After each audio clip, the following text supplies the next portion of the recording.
yourself, sir. My name is Rapid Chandrasekhar. నేను MSc psychology చేశాను, అలాగే ఎంఏ పొలిటికల్ సైన్స్ చదివాను. నాది పీజీ డిప్లొమా ఇన్ జర్నలిజం చేశాను, అలాగే పీజీ డిప్లొమా ఇన్ యోగా కూడా చదివాను, అలాగే పాలిటెక్నిక్ డిప్లొమా కూడా చదివిన్నాను.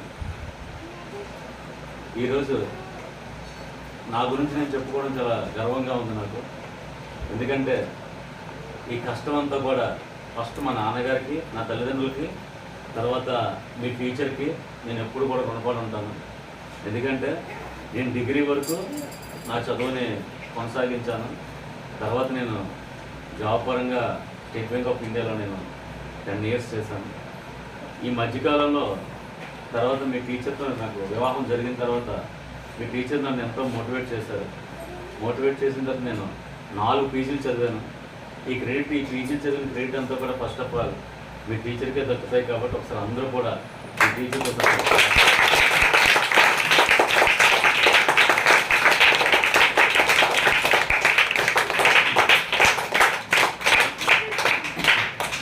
ఓకే మా, thank you sir. Thank you so much my day lovely students. అంటే ఆఫ్టర్ మ్యారేజ్ అయిన తర్వాత నన్ను బీఈడీ చదివించారండి. సో మరి సార్ నన్ను చదివించి నన్ను ఎంకరేజ్ చేశారు. సో మీరు ఇక్కడితో అయిపోకూడదు, మీరు ఇంకా చాలా చదవగలరు, ఎందుకంటే మీలో చాలా నాలెడ్జ్ ఉంది, మీకు చాలా టాలెంట్ ఉంది, మీరు చాలా హార్డ్ వర్కర్ అని చెప్పేసి నేను కూడా ఎక్కడ కూడా తగ్గేదేలా అన్నట్టుగా మరి సార్ని బాగా ఎంకరేజ్ చేశానండి. సో సార్ కూడా ఎప్పటికప్పుడే చక్కగా ఈవినింగ్ ట్యూషన్స్ టైంకి ఇచ్చారు. ఎంతోమంది వందలాది మంది పిల్లలకి మంచి భవిష్యత్తుని ఇచ్చారండి.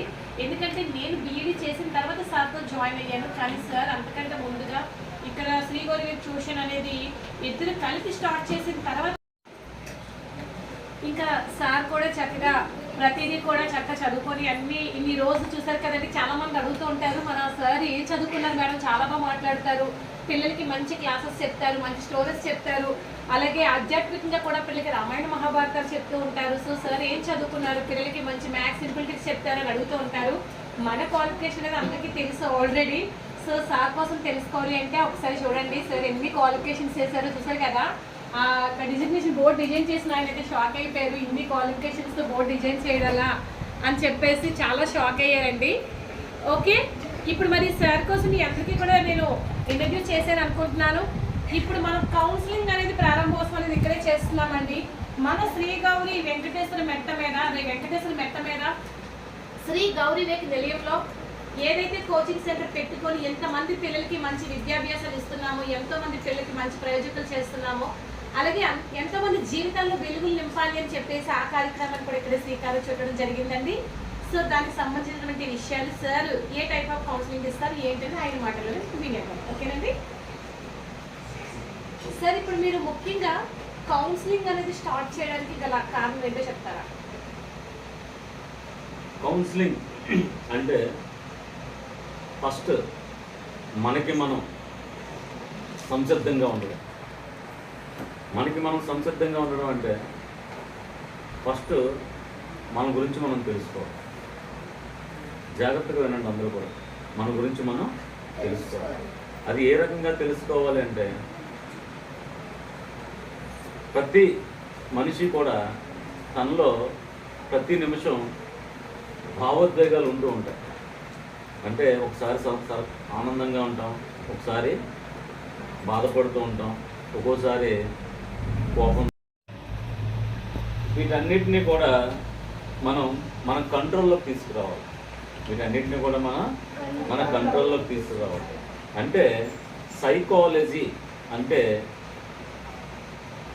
మొట్టమొదటి మనకి సైకాలజీ అంటే ఆత్మను అధ్యయనం చేసే శాస్త్రం అని చెప్పారు. కానీ తర్వాత వచ్చిన సైంటిస్టులు అందరూ కూడా ఇది ఆత్మను అధ్యయనం చేసే శాస్త్రం కాదు, ఇది మనసును అధ్యయనం చేసే శాస్త్రం అని చెప్పి ఫైనల్గా దీన్ని డిసైడ్ చేశారు. అంటే మనసును అధ్యయనం చేయడం అంటే ఏంటి? ఇప్పుడు మనం ఒక పని చేస్తున్నాం, మన మనసు ఏమవుతుంది, అన్ని మీద కాన్సన్ట్రేషన్ చేస్తే అద్భుతంగా ఉంటుంది. మన మనసు ఏమవుతుంది, దాని మీద నుంచి వేరే విషయం మీదకి ఏమవుతుంది, షిఫ్ట్ అవుతూ ఉంటుంది కదా. అంటే అక్కడి నుంచి వేరే దగ్గరికి షిఫ్ట్ అవుతూ ఉంటాం. అంటే అక్కడ ఏంటి, కాన్ఫిడెన్స్గా మనం కాన్సన్ట్రేషన్గా ఒక దాని మీద మనం ఉండలేకపోతున్నాం. ఓకే, ఈ సైకాలజీ అంటే ఈ అధ్యయనం చేసే మనసును అధ్యయనం చేసే శాస్త్రం ఏం చేస్తుందంటే ఒకే మనసుని నిశ్చలంగా ఒకే చోట ఉంచుతూ ఒకే ప్రశాంతతను చేకూరుస్తూ మనం ముందుకెళ్ళే విధానాన్ని, అంటే జీవితంలో మనం ఏం సాధించాలి, మనం ఏంటి అని ఈ కౌన్సిలింగ్ ద్వారా అందరికీ కూడా నేను తెలియజేస్తున్నాను. ఓకే, ఇప్పుడు ఫర్ ఎగ్జాంపుల్ ఈ కౌన్సిలింగ్ అంటే ఏ రకంగా ఇస్తామంటే ఒక్కొక్క వ్యక్తికి ఒక్కొక్క ప్రాబ్లమ్స్ ఉంటాయి, ఒక్కొక్క వ్యక్తికి ఒక్కొక్క ప్రాబ్లమ్స్ ఉంటాయి. అంటే ప్రతి వ్యక్తి ఒక యూనిక్కే, ఎవరిని మనం తక్కువగా మాట్లాడలేం. ప్రతి వ్యక్తి ఒక యూనిక్, కానీ ప్రతి వ్యక్తిలో కూడా ఒక చిన్న చిన్న మైనర్ మిస్టేక్స్ అనేవి ఉంటూ ఉంటాయి. ఏంటి అంటే మన నడవడిక, అంటే మన బిహేవియర్ బట్టి మన సైకాలజీ మనం చెప్పవచ్చు. ఒక వ్యక్తి యొక్క బిహేవియర్, ఎస్పెషల్లీ బిహేవియర్ని బట్టి వాళ్ళ సైకాలజీని మనం చెప్పవచ్చు అన్నమాట. ఓకేనా? అంటే బిహేవియర్ ఎలా ఉండొచ్చు, వయసు నుంచి బిహేవియర్ అనేది మారుతూ ఉంటుంది. ఇప్పుడు ఫర్ ఎగ్జాంపుల్ 0 to 6 months తీసుకున్నాం అనుకోండి, చిన్నపిల్లలు, వాళ్ళు ఒక టైప్ ఆఫ్ బిహేవియర్ ఉంటుంది. అలాగే 6 months to 1 year ఉండేసరికి వాళ్ళు ఒక బిహేవియర్ ఉంటుంది. అలాగే 1 year నుంచి 2 years, అలా ఇయర్స్ చేంజ్ అవుతున్న కొద్దీ బిహేవియర్ అనేది ఏమవుతుందంటే చేంజ్ అవుతూ ఉంటుంది. ఓకే, తర్వాత 1 to 10 years వరకు ఒక టైప్ ఆఫ్ బిహేవియర్ ఉంటే 11 to 19 years వరకు ఒక టైప్ ఆఫ్ బిహేవియర్ ఉంటుంది. ఈ 13 to 19 years అనేది చాలా డేంజరస్ ఏజ్ అన్నమాట. మన మానవ ఈ జన్మలో ఏంటంటే 13 నుంచి 19 సంవత్సరాల మధ్య ఉన్న వయసుని అడోలసెన్స్ ఏజ్ అంటారు, దాన్ని టీనేజెస్ అంటారు. టీనేజ్ ఏజ్ అంటారు కదా, యుక్త వయసు. ఇది చాలా డేంజరస్ ఏజ్ అన్నమాట. ఈ ఏజ్లో చాలా జాగ్రత్తగా ఉండాలి. అంటే భయంకరమైన విషయం ఏం కాదు ఇది, కాకపోతే మన కంట్రోల్లో ఉండదన్నమాట. వ్యవస్థ అనేది ఏమవుతుందంటే ఈ న్యూరో సిస్టమ్ మన అండర్లో ఉండదన్నమాట. ఈ న్యూరో సిస్టమ్ ఎందుకు మన అండర్లో ఉండదంటే హార్మోన్స్ అనేది ఇంబ్యాలెన్స్ అవుతూ ఉంటాయి అన్నమాట. ఆ టైంలో ఏమవుతుంది, హార్మోన్స్ ఇంబ్యాలెన్స్ అవుతూ ఉంటాయి. ఆ రకంగా ఏంటంటే ఈ టీనేజర్స్లో కానీ అలాగే ఈ యుక్త వయసులో ఉండే వాళ్ళలో కానీ కొంచెం మార్పులు చేర్పులు రావడం వల్ల ఈ కౌన్సిలింగ్ అనేది ఎక్కువగా మనం ఈ టీనేజర్స్కి ఇవ్వాల్సి వస్తుందండి. సార్, మరి ఇప్పుడు టీనేజర్స్ స్టూడెంట్స్ విషయంలో వాళ్ళతో తల్లిదండ్రులు ఫస్ట్ ఎలా వ్యవహరించాలి? చాలా మంచి క్వశ్చన్. ఎందుకంటే ఫస్ట్ ఆఫ్ ఆల్ ఒక విద్యార్థి పాడయ్యాడంటే దానికి కారణం ఎవరు అంటే తరగతి గదిలో పాఠం చెప్పిన మాస్టర్. అలాగే ఒక విద్యార్థి జీవితంలో పాడయ్యాడంటే దానికి తల్లిదండ్రులు ప్రధాన కారణం.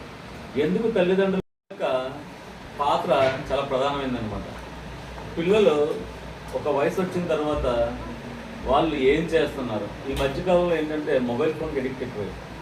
కరోనా తర్వాత ఏమైందంటే పిల్లల తాలూకా వ్యవస్థ, అంటే నాడీ వ్యవస్థ, ఈ న్యూరో సిస్టమ్ అంతా కూడా చాలా దెబ్బతిన్నారు. దానికి కారణం ఏంటంటే యూజింగ్ మొబైల్ ఫోన్. చాలా ఎక్కువగా 4 years బేబీ కూడా మొబైల్ ఫోన్ యూజ్ చేస్తున్నారు, 60 years పెద్ద ఆయన కూడా మొబైల్ ఫోనే వాడుతున్నారు.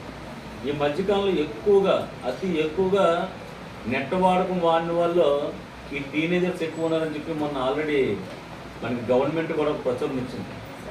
ఓకే, అది పేపర్లో కూడా వేశారు. ఎక్కువగా నెట్ అంటే మన ఇంటర్నెట్ ఎక్కువ వాడుతున్న వాళ్ళు ఎవరు అధిక సంఖ్యలో ఉన్నారంటే ఈ యుక్త వయసులో ఉన్నవారు ఎక్కువ ఉన్నారని. ఈ మొబైల్ ఫోన్లో ఎక్కువగా ఈ మధ్యన గేమ్స్ ఆడడం ఎక్కువగా అలవాటు పడుతున్నారు.